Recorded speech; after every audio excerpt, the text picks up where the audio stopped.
All right, welcome back to the deep dive. Quick disclaimer, it is late.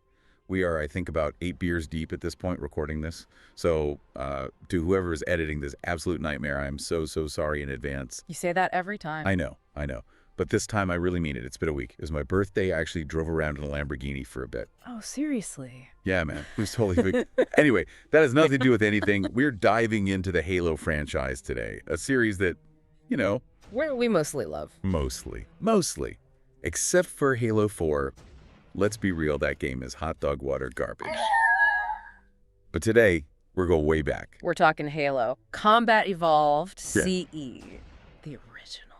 And we are focusing on one very specific mission. A mission that, based on a mountain of fan frustration we dug up, is Yeah. arguably the single hardest, most soul-crushing mission in the entire goddamn series. We are talking about Truth and Reconciliation. And this deep dive, it's a little different. Our sources aren't, just lore books this time. Yep. It's mostly just furious online forum posts.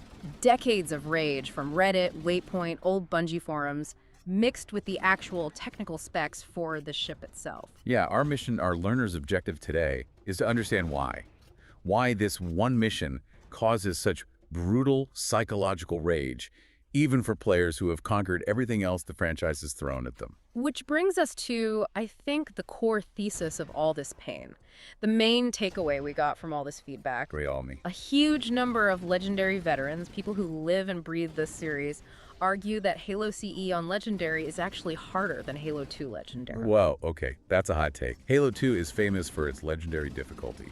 Gravemind, the Jackal snipers on Outskirts. Exactly. But they say Halo 2, for all its difficulty, was extremely fair. You knew why you died. It was a skill check. CE, on the other hand, is just totally unforgiving. It relies way more on pure luck and RNG than actual skill. That distinction is so important. I totally get that. In Halo 2, you die, you learn, the checkpoint is usually right there, and you try again. Right, you make progress. But in CE, and especially in this mission, you can spend 20 minutes clearing a single section, playing absolutely perfectly, and then you die to some random bullshit. And you lose all of it, all that progress. Mm-hmm. Wiped out by a single terrible checkpoint. One guy on a forum, and I think he was only half joking, said, "I've been on TNR for 4 years." Oh my God. I believe him. I 100% believe him. That's not a skill ceiling. That's just a test of your will to live. Okay, so let's unpack that. Let's get into the nuts and bolts of why the CE sandbox is such a brutal mistress. Why is Legendary in this game just a different kind of pain? Well, a lot of it comes down to the game being, the first one. It's built on gimmicks and quirks that later games just smoothed out. It feels unfair compared to something polished like Halo 3. And the first, most obvious thing is the health system. The goddamn health packs. That's the single biggest factor. There's no regenerating health. Your shields come back, sure, but once you take health damage, that's it. It's permanent until you find one of those blue kits scattered around. Which means you're constantly fighting on, like, half a health bar. Or less. One stray needle from a grunt when your shields are down, and boom, instant death. Start over.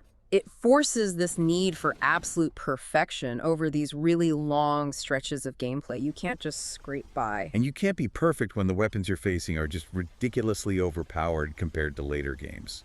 Oh, totally. The Covenant weapons in CE they're just tuned differently. The plasma rifle, for example, every source we found just said it absolutely shreds. It's not just the damage, it's the stun effect.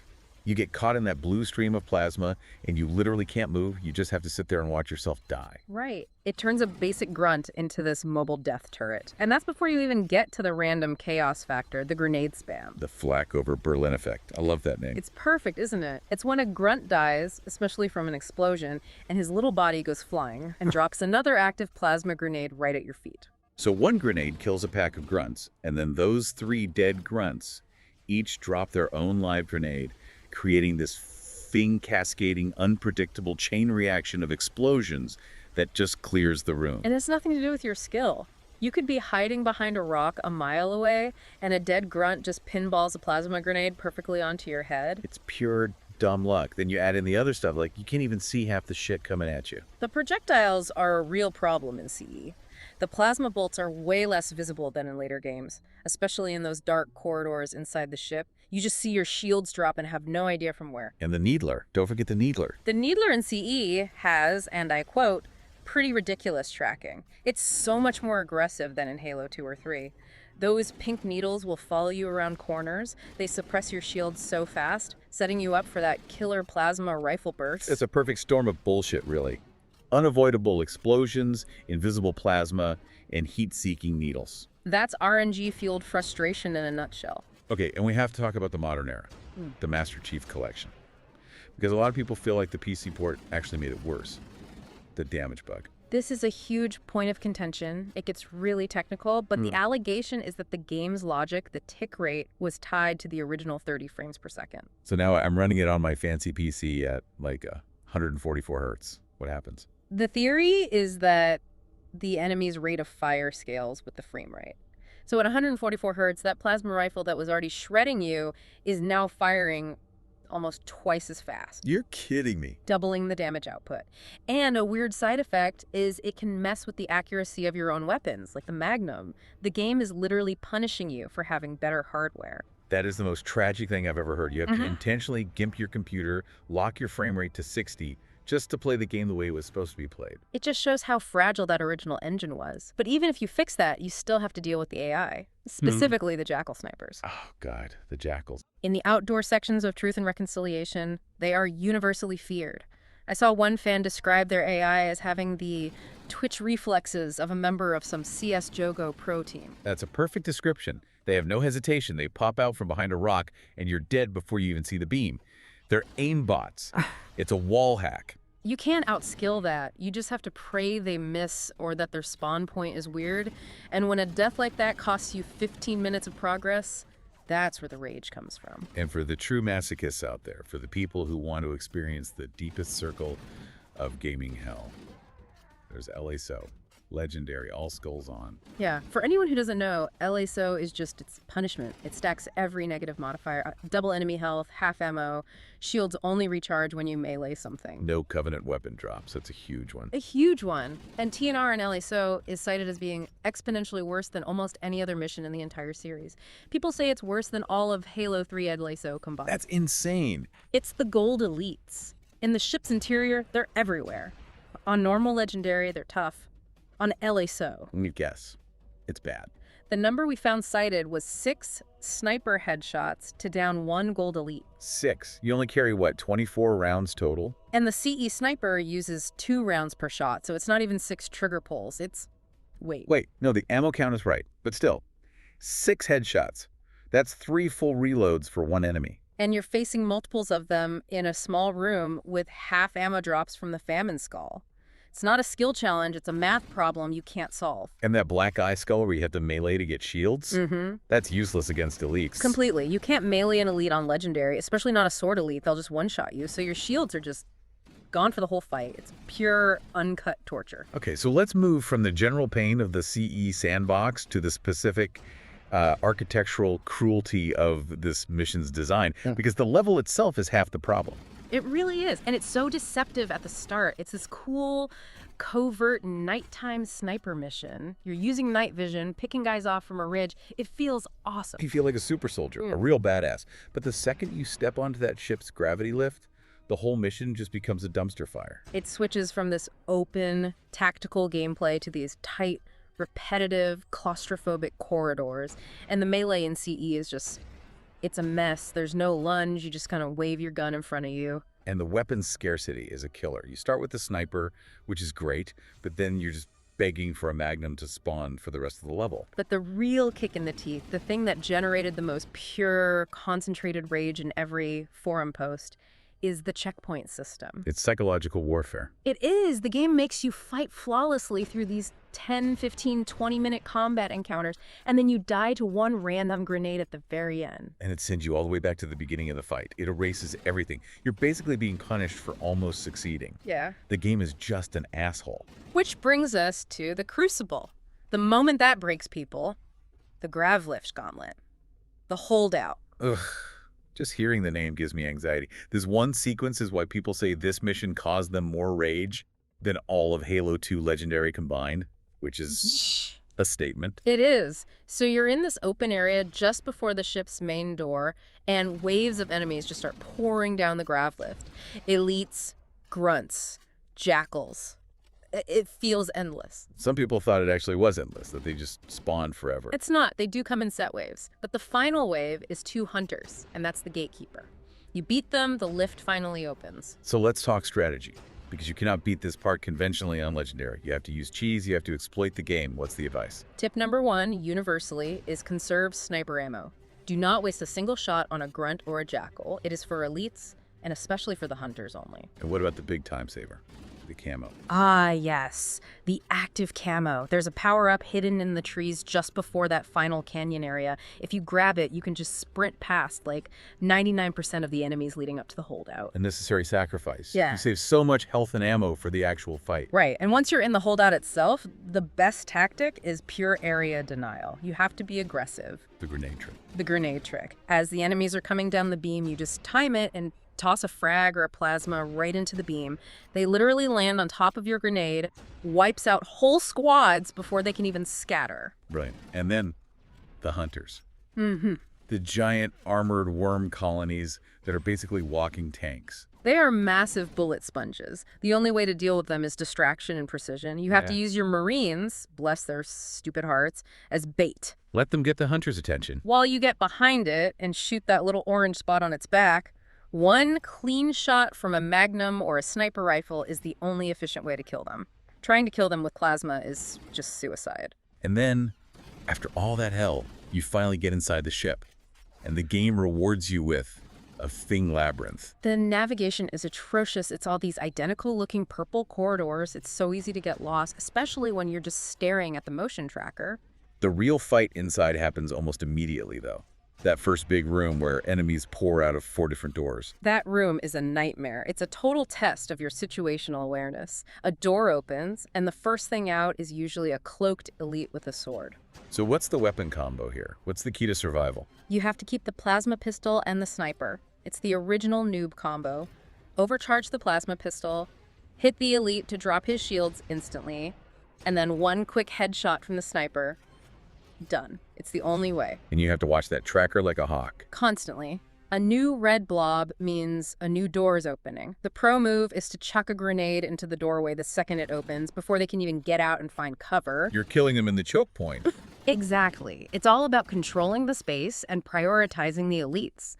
The plasma rifle is actually really good here for just stunning the lesser enemies while you focus on the big guys. It was so much more useful in CE than it was later. All right, so you've done it. You survived the grav lift. You navigated the maze. You've managed your ammo down to the last bullet. And you find Captain Keyes. This should be the victory lap, the triumphant finale. But it's not. It's a funning nightmare. It's an escort mission with a suicidal moron. I saw the quote from a forum. Keyes' dumbass doesn't know to take cover. And that is the entire problem in one sentence. He says his classic line, "Chief, you have the point," and then immediately runs gung-ho into the middle of a pack of grunts. He's a liability. He's not helping. He's actively trying to fail the mission for you. The problems are, like, threefold. One, he just charges elites, sword elites, gold elites, doesn't matter. He runs right at them and gets killed. 2, he throws grenades. Constantly. In tiny little hallways where you're standing right next to him. And 3, for a captain, he's incredibly fragile. He has, like, no health, a few stray plasma bolts, and he just keels over. So the whole challenge shifts. It's not about you surviving anymore. It's about killing everything in the room so fast that Keyes doesn't have time to kill himself. The fan who tracked his deaths said it best. I died 3 times. Keyes died 21 times. 21 times. In one attempt. That's just broken game design. It really is. And it all comes to a head in that one specific room right after you rescue him, the room with the 3 sword elites. Oh, that room. That's the one. They rush you, and you have, 2 seconds to kill all 3 of them before Keyes decides to go for a hug and gets sliced in half. It's a near impossible scenario. These elites are fast, they zigzag, and they one-hit kill you. And Keyes just draws their aggro in the worst possible way. So what are the pro tips? How do you escape this Thing room? First, ammo. There's a hidden stash of 16 sniper rounds in one of the prison cells right before this room. You have to find it. It's critical. And if you don't have sniper ammo? You have to get fancy with melee and grenades. The advanced trick is to melee the first elite as he turns away from you. That makes the other two go into a berserk animation. And while they're roaring at you, You stick one with a plasma grenade. The explosion should take out the second one too, leaving you with just one to deal with. It's high risk, high reward. and then there's the ultimate cheese. The strategy born from pure, absolute desperation. The Keyes murder, Skip. Tell me. It sounds insane, but speedrunners confirmed it. In the long hallway before the Sword Elite room, you kill all of your own Marines. Just execute them. What? Why? Keyes gets mad at you, obviously, but it puts his AI into a different state. Then you go into the final room, kill the 3 elites yourself, and because Keyes' AI is bugged out, the level just ends right there. You're shitting me. He doesn't have a chance to run out and get himself killed. The mission completes before his bad pathfinding can ruin it. So the community-approved solution is to murder your own teammates to prevent your objective from committing suicide. Yeah. That says everything you need to know about how broken this mission is. It's just tragic. Okay. We've wallowed in the rage enough. Let's pivot. Let's talk about the actual ship that caused all this pain. The Truth and Reconciliation. This thing is a beast. It's an absolute monster, and the lore around it is incredible. It's a Ket pattern battle cruiser, which the UNSC calls a CCS class. This wasn't just some transport ship. It was a frontline warship designed for assault. Give me the scale. Hit me with the numbers. It's 1.78 kilometers long. That's over a mile. And it weighs 90.7 million metric tons. Jesus. It was built to be a self-contained army. It could carry 2,500 elite warriors, plus another 4,100 grunts and jackals. It was a floating city of death. And it had a serious history, right? Yeah. It was commissioned way back in 2531 on direct orders from the High Prophet of Regret himself. It was an elite vessel. What about its defenses? Its guns? It was a fortress. It had advanced energy shielding and nanolaminate hull pleating that could withstand a nearby nuclear blast.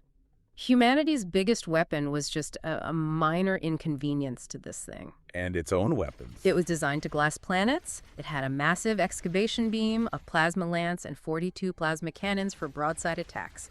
It was just bristling with firepower. The fact that Chief and a handful of Marines managed to get on board at all is kind of a miracle. It really is. And the guy in charge, Shipmaster Lat-Rafami, he was a true believer. A zealot. A former zealot. He was fanatically devoted to the Great Journey. The lore says he took honor in glassing Reach and was nearly overcome with joy when he found the Halo Ring. He thought he'd found paradise. And then the demon shows up on his bridge and shoots him in the face. A rather unceremonious end for him, yeah. Killed by John 117 during the very mission we're talking about. And this ship, it was part of that huge fleet that's destroyed Reach, wasn't it? It was part of the Fleet of Particular Justice, which was led by Thel 'Vadamee, the guy who would later become the Arbiter. That fleet was responsible for over 1 billion human deaths and destroyed 120 UNSC ships. It was one of the most feared armadas in the Covenant. So how did this monster of a ship end up crashed on Halo in the first place? Well, when the Pillar of Autumn jumped from Reach, that fleet followed. In the battle over Installation 04, Cortana was brilliant. She used the Autumn's weapons to take out several cruisers and heavily damage the Truth and Reconciliation. So they had to land for repairs. Exactly. The damage was so bad they had to set it down on the Reim, and that's when it became a ground-based command post. And a prison for Captain Keyes. So the whole reason we can even get on board is because Cortana kicked its ass in space first. Pretty much. But the ship's story doesn't end there. It gets even crazier after the Flood shows up. Right. Because the humans actually capture it. They do. After the Flood breaks out, the ship is basically disabled. A team of ODSTs led by a Major Antonio Silva stages an assault and takes the ship. They even capture a prophet. And this Major Silva, he gets a little ambitious. He's blinded by glory. He wants to fly this fully armed Covenant battlecruiser back to Earth. He thinks he's going to be the hero who ends the war. But he's missing one tiny, very important detail. A huge detail. The ship is still crawling with Flood. First Lieutenant Melissa McKay, one of the ODSTs, realizes that flying it to Earth would infect the entire planet. It would be the end of humanity. So it's glory versus survival. And McKay makes the tough call. She sees that Silva's hubris is going to kill everyone. She can't stop him directly, so she improvises. The grenade? One single fragmentation grenade. She uses it to sever the main optical cable linking the bridge to engineering.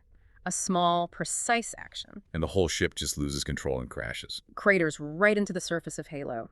Kills everyone on board, humans, Covenant, and the Flood. But in doing so, she likely saved the rest of humanity from infection and annihilation. Wow. A single Marine with one grenade saved the human race because her CO was an idiot. That's Yeah. an incredible story.